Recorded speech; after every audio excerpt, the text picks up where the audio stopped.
What are you doing today? Another good day here at Vessels of Brothers Marine. So today we're checking out this 1989 Four Winds boat. Customer just brought it down to me, wanted me to do a diagnostic on it. So he just purchased this boat. He knows nothing about it. He wanted us to check it out. So this is, as you see the boat, this is how I received it. So I wanted to say a couple things and tips on when you buy a used boat. Okay. First of all, the main things is you never want to see the outdrive sitting on the back of the boat. That's a big no, okay? That's pretty self-explanatory, all right? So we'll go ahead and walk around the outside of the boat, and I'll just kind of help you guys out on what to look for when you're buying a boat. Okay, so first thing you want to do is you want to look underneath the boat, check for cracks and stuff like that. Down under here, because they could be running aground out in the water or whatever, so you want to check underneath the hull real good. You want to ask maintenance records, when's the last time the boat's had work done on it. The main thing is, when's the last time the boat was run, okay? Because the worst thing you can do to this boat is let it sit. All right, so like I said, you want to just check out underneath of it. Really, the outside doesn't matter, it's just cosmetics.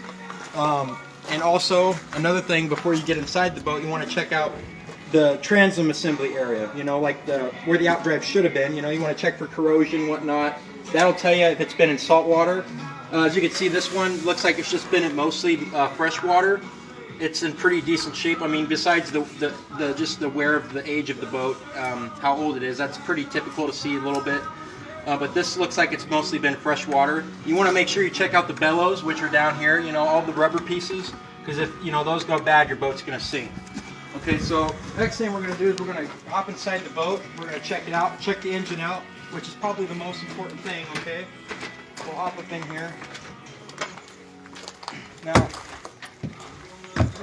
this boat's in pretty rough shape. As you can see, I mean, the floors appear to be rotted out, and that's another thing that you want to look for. This boat's most likely been sitting a very long time. That's not something you want to look into buying. You're going to save yourself a lot of money in the long run if you kind of steer away from a boat that's been sitting, okay? I mean, these floors are rotted out. One of the main things I noticed when I first got into this boat is check for water lines in the boat. On the side, you'll see a water line, okay? In the cabin, if you look up there, there's a big water line on the side of the cushions. Okay, on the right side, you can see the water line right there. Okay, this boat has been sunk before. It could have been sunk on the trailer. It could have been sunk out in the water, the marina. Who knows, okay? We just don't know, all right? Now, when you look at the engine, you first initially look at this engine, it looks pretty rusted, okay? But, I mean, for a boat this old, that's really not unexpected. It's going to get a little moisture. It's going to have rust. I mean, depending on how well it's been taken care of. I mean, like this one, I mean, you can see it's pretty rough, okay? Well, like I said, a motor can look rough and it can still run like a dream. So you just got to really check it out. The main thing is you want to check oil first, of course. You want to look for milkshake. So this right here, it looks like it does have some milkshake on it, and it's pretty bad. I mean, it could have been just from sitting, but there's a lot of things going on with this motor, okay? I already checked this motor out a little bit. It does turn over, okay, but that doesn't mean anything, okay? One of the things when you buy a motor, okay, if it's got freshwater cooling on it, that means the motor is circulated by antifreeze, okay? So the block is always protected from freeze damage, from salt, corrosion, from the salt waters and whatnot. That's a better thing to go for, is a motor with freshwater cooling on it. I mean, if you can't afford it, then of course you're going to get seawater cooled, which this motor is seawater cooled. So this motor is susceptible to all the elements, out of the water, in the water, whatever. You got to winterize this block every single winter, no matter what. You just got to do it, okay? Since it's not freshwater cooled. So with that being said, looking at the motor, like I said, it does turn over, but that doesn't mean anything, okay? A boat can run and still turn over and everything else, but it could have a cracked block. You just don't know. So then at that point, how you want to check for a cracked block is you want to, get a flashlight or a light or something like that. Check on the manifolds. Is there any cracks in the side of the manifolds or anything like that? These ones look okay. Again, I haven't run this motor, so I don't know exactly, but I'm just checking for cracks. This is just a visual inspection, okay? I'm just doing a visual inspection on the motor, checking it out. Okay, so the next main thing you want to look for is on the side of the engine. Okay, if the motor is going to have a cracked block from maybe not winterizing, it's going to be on the side of the motor. 9 times out of 10, you'll see a crack in the block on the side of the motor if it wasn't winterized or if it's been sitting a long time. Okay, and on this side, I already checked this side out, and this side's good.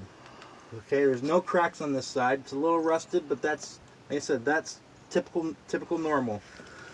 Okay, so when you check on this side, now this side has a big old crack in it, and I'll show you guys this. Here, let me see. I'll take the camera here and I'll show you guys.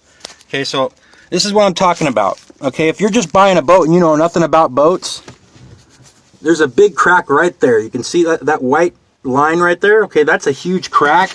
Okay, that's a huge crack. Now that means this motor is shot. Okay, and like I said, it still turns over, but it's shot. It's got a cracked block. More than likely, it's also cracked on the inside of the intake in the valley. That's where they usually crack from.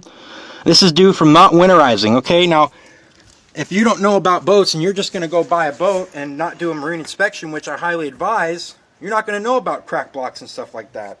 Like I said, it can run great and still have a cracked block, and you won't even know unless you get down there and check or have a marine inspection done. Now, unfortunately, this guy, like I said, he didn't have a marine inspection done. You can see the condition of the boat. I mean, at this point, it's going to cost this guy about $8,000 or more to get a new motor put in this boat, and that's not counting everything else we have to get into, wiring, and etc.